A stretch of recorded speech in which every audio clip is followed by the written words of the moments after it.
Emotional intelligence which is very very very important. तो अगर आप कॉर्पोरेट में भी आपके बच्चे अगर काम कर रहे हैं, जो HR में काम कर रहे हैं, ये सबसे इम्पॉर्टेंट पैरामीटर है जो कंपनीज भी चेक करते हैं। सिर्फ मार्क्स के बेसिस पे आजकल जॉब नहीं मिलती। It is more on how you are as a person, आप किस तरीके की ह्यूमन बीइंग हो, उससे भी बहुत फ़र्क पड़ता है। आप क्राइसिस कैसे मैनेज करते हो, आपका कम्युनिकेशन स्टाइल कैसा है, आप टीम्स में कैसे काम करते हो, ये सारी चीज़ें बहुत मैटर करती हैं, right? Because everybody knows AI का ज़माना है, एवरीबडी इज थिंकिंग AI है तो क्या हमारे जॉब्स रहेंगे? AI है तो भी हमारे जॉब्स रहेंगे, क्योंकि हम में वो इंटेलिजेंस है। AI में वो इमोशनल इंटेलिजेंस नहीं है, AI इमोशनल नहीं है, हम। सो ये बहुत इंपॉर्टेंट पैरामीटर है जो स्टूडेंट्स में देखना बहुत ज़्यादा ज़रूरी है। ये पहले नहीं था, लेकिन अब इसकी इम्पोर्टेंस लोगों को समझ में आई है to a great extent.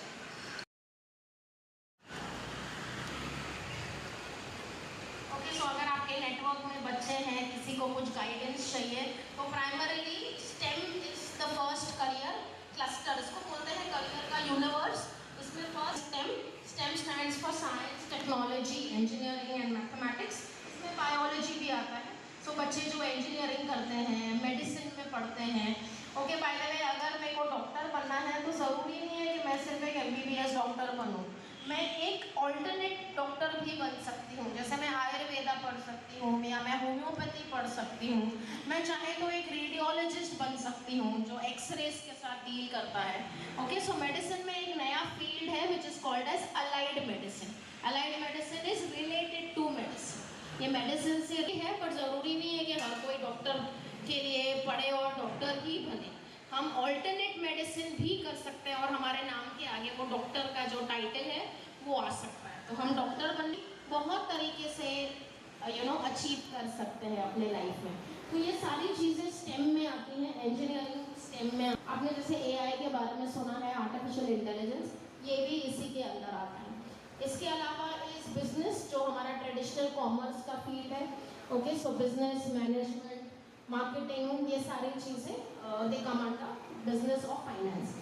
Then you have something called as humanities, जिसको बाय द वे आर्ट्स, जो हम आर्ट्स के नाम से जानते थे, ये बहुत ज़्यादा पॉपुलर हो गया है अभी। इनफैक्ट 90-95% के जो बच्चे हैं लेना पसंद करते हैं साइंस, बहुत कम बच्चे लेते। ओके, सो ये बहुत ज़्यादा डिमांड में आ गया है। इसमें लॉयर करके एक प्रोफेशन है जो हम कर सकते हैं, कम्युनिकेट करते हैं, सोशल साइंस, सोशल सर्विस में काम कर सकते हैं। And there is a new field, okay, I know there is a student sitting there, so we have a new field which is related to interdisciplinary. Interdisciplinary means हम दो careers को mix करके भी कर सकते हैं। I can be a doctor and I can be a musician also, I can be a lawyer and I can be a psychologist also।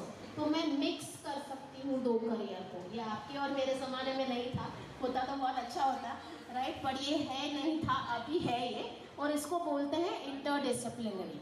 सो बहुत सारी यूनिवर्सिटीज़ ये देते हैं बच्चों को, पेरेंट्स को पता ही नहीं है। तो ये एक करियर काउंसलर आपको हेल्प करता है फाइंड आउट करने में। ओके,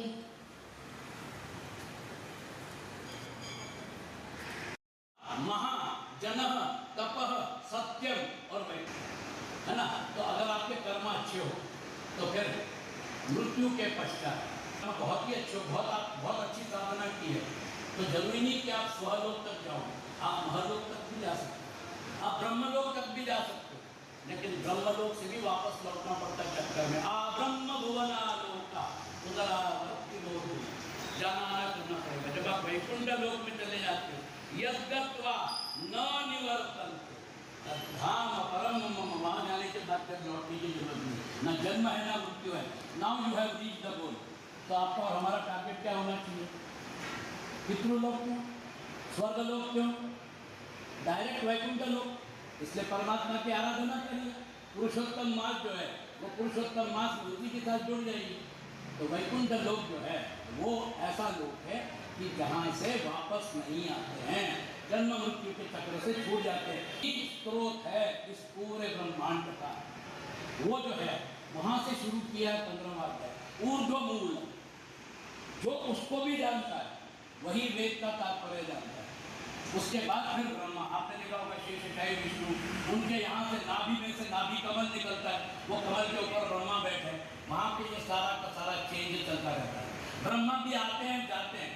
एक ब्रह्मा की आयु 311 लाख करोड़ वर्ष है, ह्यूमन ईयर, और ऐसे अनेक ब्रह्मा हो गए, उसके बाद भी होंगे।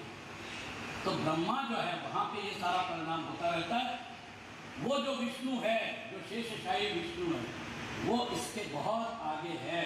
वो आपको ऐसे कर्म चक्षुओं से नहीं दिखेगा, वो अनुभूति का विषय है। और यही भगवान कृष्ण बता रहे हैं। और ब्रह्मा रूप मुख्य शाखा वाले, उस आदि पुरुष परमेश्वर से उत्पत्ति वाला बोलिए कारण तथा नित्य धाम से नीचे, यानी उसको ऊपर माना है, टॉप पे, कि उसके आगे कुछ नहीं, और फिर उसके बाद उसके नीचे।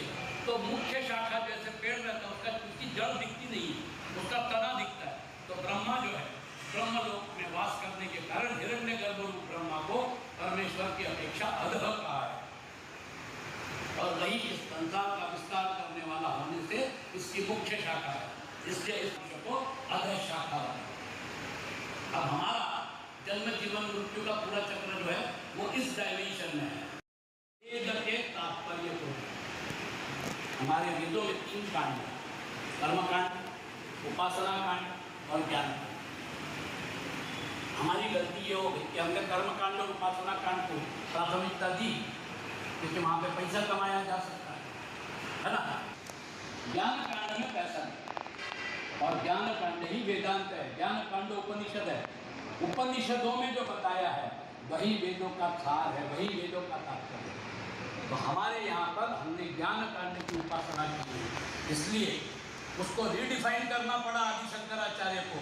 ज्ञान कांड को वापस सेंटर स्टेज पर रखना पड़ा, और उसके बाद फिर हिंदू धर्म का विकास हुआ। शंकराचार्य, ज्ञानेश्वर महाराज, स्वामी विवेकानंद, डॉक्टर सर्वपल्ली धर्म का मूल है। इसलिए भगवद गीता उपनिषदों का सार माना जाता है।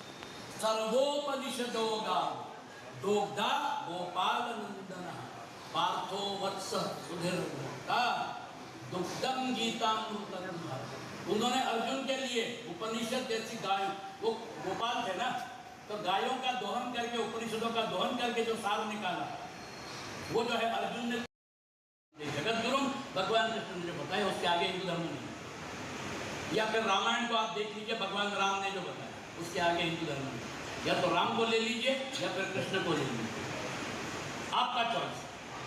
अगर कृष्ण को लेते राधे कृष्ण बोलिए, अगर राम को लेते तो सीताराम बोलिए। तुलसीदास जी ने क्या बोला? आप में से बहुत सारे लोगों ने रामचरितमानस पढ़ी होगी। सिया राम मैं सब जग जाने, करहु प्रणाम जोरी जुगता। उन्होंने देख के साथ, इंद्रियों के साथ इंजॉय करता है, मनोरंजन है ना। तो मनोरंजन चाहिए इंद्रियों का, उनको आनंद चाहिए। फंस गया है ना जंजाल में। यह जीवात्मा श्रोत, चक्षु और त्वचा के साथ तथा रसना, घ्राण और मंत्र का आश्रय करके, अर्थात इन सबको सहारे से ही विषयों का सेवन करता है, और विषय के भोगों में आसक्त हो जाता है। राइट। उत्क्रामंतम स्थितम वापि भुंजानम वा गुणान्वितम विमूढ़ नानुपश्यन्ति पश्यन्ति ज्ञान चक्षुषः। वहां पे शब्द क्या बोला था? अमूढ़। द्वंद्वैर्विमुक्ता सुख दुख संज्ञैर् गच्छन्ति अमूढ़ा पदमव्ययम्। उसकी आंखें खुल गई, लेकिन जिसकी आंखें बंद है, वासना के इसमें चला जा रहा है, बह रहा है, वो विमूढ़ है।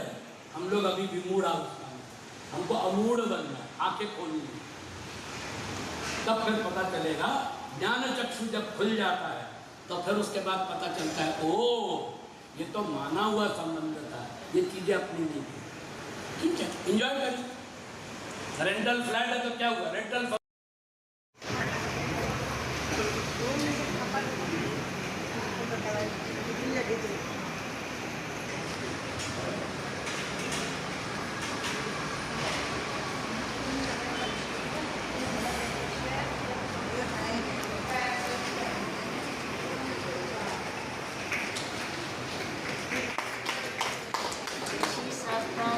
बहुत ही अच्छा हो गया है। 15 चैप्टर मुझे बैठा जाता था, उनका साथ मैं भी गाती थी, बहुत ही अच्छा लगा। और दिन का बाद ये 15 चैप्टर मुझे तो मिला। हम लोग रेगुलरली चिन्मय मिशन में 15 चैप्टर चैप्टर है।